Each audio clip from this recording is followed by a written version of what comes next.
Were you surprised that you got fined? I'm not going to talk about anything but the UCLA Bruins.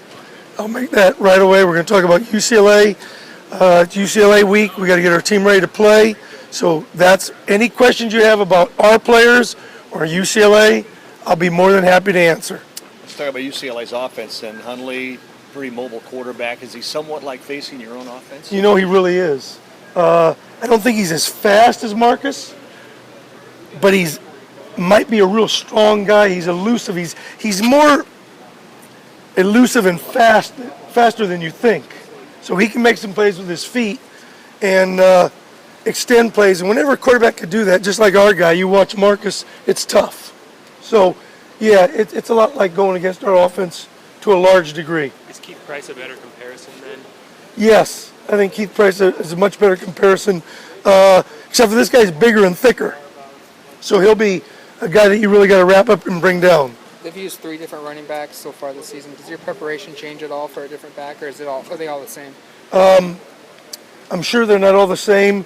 They all probably bring a couple of different things to the table, but it does not change our preparation. What's the most dangerous part of the UCLA offense?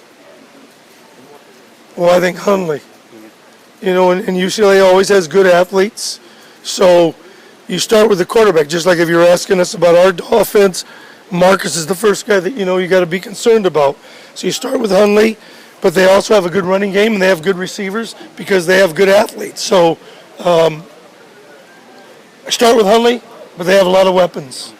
What did Stanford do well in terms of pass defense that you guys mirrored? Because Hundley obviously got frustrated during that game on Saturday. We do some things that are similar to Stanford, but not a lot. You know, we because we do what we do on defense because that's what we know, and that allows us to play fast. So basically, we're going to play our defense and do what we know and play fast, and hopefully we execute better than our opponent. Some great takeaways from your defense. Got some interceptions. How do you keep that going? That's a tough one to answer, AJ. Hopefully when you run to the ball,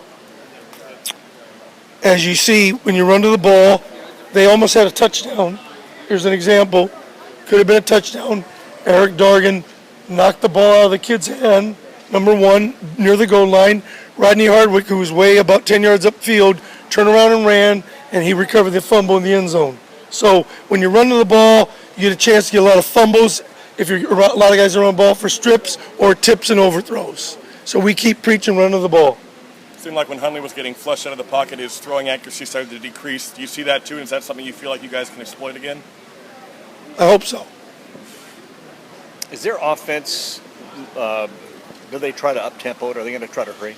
They do a little bit. You can see that they have what I call our turbo, where they say something, they line up and basically run the very same play, same formation, or something similar to it.